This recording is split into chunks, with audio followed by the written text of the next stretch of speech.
اعوذ باللہ من الشیطان الرجیم، پناہ مانگتا ہوں میں اللہ کی شیطان مردود سے۔ السلام علیکم ورحمۃ اللہ وبرکاتہ۔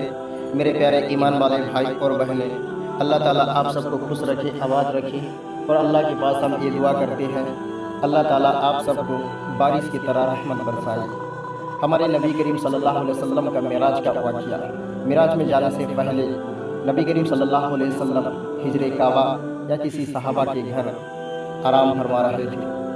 اسی وقت جبرائیل علیہ السلام آیا، ان کا سینہ کو چاک کیا اور دل نکالا، ایک لتڑا باہر پھینک دیا، پھر آب زمزم سے دھوا، ان کے بعد ایمان اور حکمت سے بھر کے ان کا سینہ کو اندر دل بھر کے سینہ کو بند کر دیا۔ پھر جبرائیل علیہ السلام نے ان کو براق کا سواری لیا، کھچر کے جیسا۔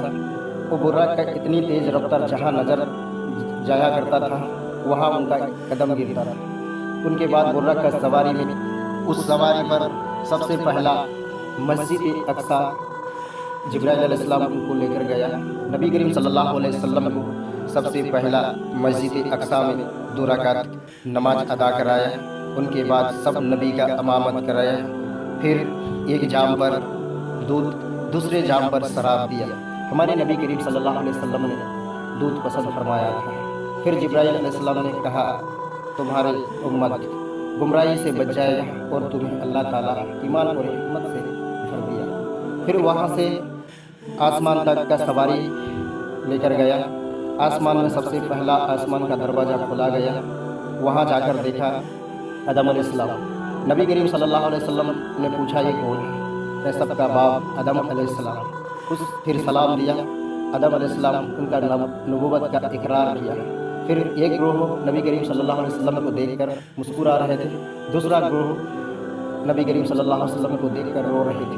پھر جبرائیل علیہ السلام کو نبی کریم صلی اللہ علیہ وسلم نے پوچھا یہ کون ہے؟ کہا ایک گروہ بدبختوں کا ہے، دوسرا ہے جنتی کا، جنتی جو آپ کو دیکھ کر مسکرا رہے ہیں، اور جہنمی ان کو آپ کو دیکھ کر رو رہے ہیں۔ پھر دوسرا آسمان میں لے کر گیا، وہاں عیسیٰ علیہ السلام سے ملاقات ہوئی۔ یحییٰ علیہ السلام ان کا خالہ کا لڑکا، دونوں سے ملاقات کرنے کے بعد عیسیٰ علیہ السلام نے سلام دیا، پھر سلام کا اقرار کیا نبی کریم صلی اللہ علیہ وسلم، اور ان کا نبوت کا اقرار کیا۔ وہاں سے پھر تیسرا آسمان کھولا گیا۔ تیسرا آسمان میں ہارون علیہ السلام سے ملاقات ہوئی، پھر ہارون علیہ السلام کو سلام دیا، ہارون علیہ السلام ان کا نبوت کا اقرار کیا۔ چوتھا آسمان میں گیا، پھر چوتھا آسمان نبی کریم صلی اللہ علیہ وسلم کے لیے کھولا گیا۔ وہاں موسیٰ علیہ السلام سے ملاقات ہوئی، موسیٰ علیہ السلام کو سلام دیا، موسیٰ علیہ السلام نبوت کا، نبی کریم صلی اللہ علیہ وسلم کا نبوت کا اقرار کیا۔ اور اس کے بعد 5ویں آسمان کھولا گیا، وہاں ابراہیم علیہ السلام کچھ بچے کو لے کر کھیل رہے تھے۔ نبی کریم صلی اللہ علیہ وسلم نے پوچھا یہ کون ہے؟ ابراہیم علیہ السلام ہے۔ ان کو سلام دیا، ان کا سلام کا اقرار کیا، پھر نبوت کا بھی اقرار کیا۔ اسی طرح ایک ایک نبی کے ساتھ جبرائیل علیہ السلام ملاقات کرا کر لے گئے ہیں۔ پھر 10ویں آسمان پر کھولا گیا سدرۃ المنتہا، جو اللہ کے پاس بالکل، اور وہاں ایک پیڑ جو سدرۃ المنتہا، وہ پیڑ ایسے بدل گیا، سونے کے پتے، ہاتھی کے کانوں کے جیسے پتے۔ پھر دیکھ کر اس کا نبی کریم صلی اللہ علیہ وسلم فرماتے ہیں ان کا حسن میں بیان نہیں کر سکتا۔ پھر اللہ تعالیٰ کے نزدیک 2 قدم کے برابر اللہ تعالیٰ سے ہمارے نبی کریم صلی اللہ علیہ وسلم کی کوئی پردہ نہیں ہے۔ جبرائیل علیہ السلام نے بتایا جو میں یہاں تک جا سکتا ہوں اور جا نہیں سکتا ہوں، اور تم جاؤ۔